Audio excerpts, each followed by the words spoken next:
That is why lesbian activist Masha Gessen told us at the Sydney Writers' Festival in 2012 that there is a whole lot more to the gay marriage campaign than meets the eye. She said, quote, "Fighting for gay marriage generally involves lying about what we intend to do with marriage when we get there, because we lie that the institution of marriage is not going to change, and that is a lie.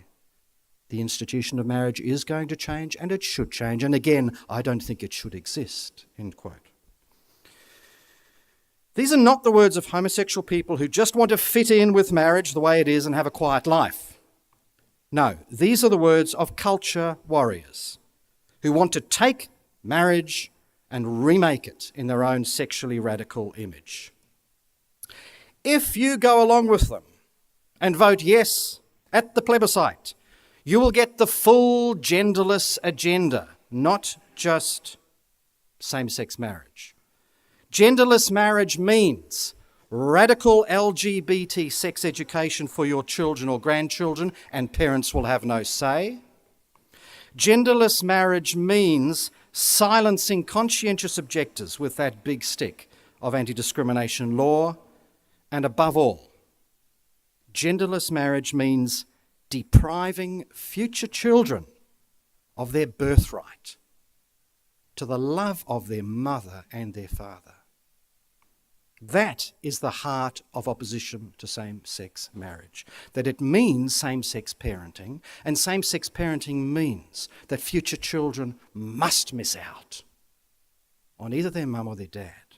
That's because marriage is a package deal under Article 16 of the Universal Declaration of Human Rights, the right to marry and to found a family, end quote.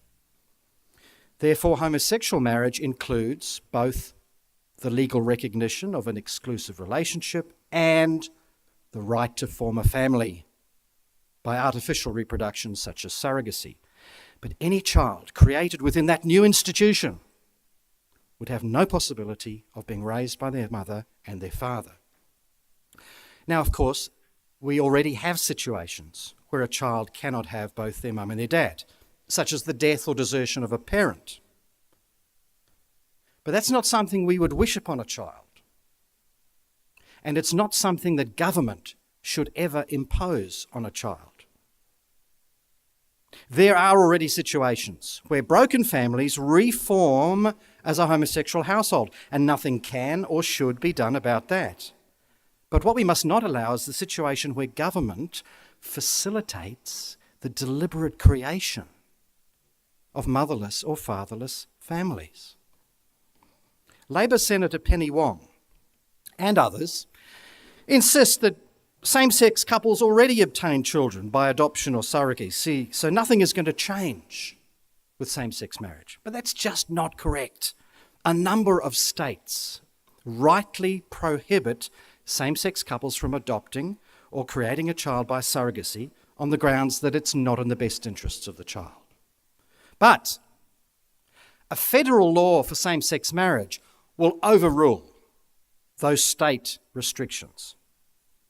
Such a law would become the nationwide permanent violation of a child's right, wherever possible, to be raised by both mother and father. Australian ethicist Professor Margaret Somerville observed that same-sex marriage, quote, forces us to choose between giving priority to children's rights or homosexual adult claims, end quote. The plebiscite forces us to choose. The claims of homosexual adults always take priority with the progressive media, who frame the debate narcissistically in terms of the desires and equal rights of adults. Our goal at the Australian Marriage Forum has always been to try and reframe the debate with the child at the centre. And a child has the right to her mum and dad, to be nurtured by their complementary love. She has the right to look up and see the only two faces on earth that reflect her own. A little girl should not have to look up and see two married men posing as her parents. Neither man, however good a man he might be, can be a mother to that little girl. They cannot guide her as a mother would when she is growing from girl to woman. They cannot model for her the complex relationship of husband and wife. Likewise, any boy needs his father's companionship, an example to help him become a man. No matter how competent and caring a lesbian partner might be, she cannot be a dad to a little boy. Sociologist David Popenoe sums up the settled science on what family structure is best for a child when he says, compared to all other family forms, families headed by married biological parents are best for children, end quote.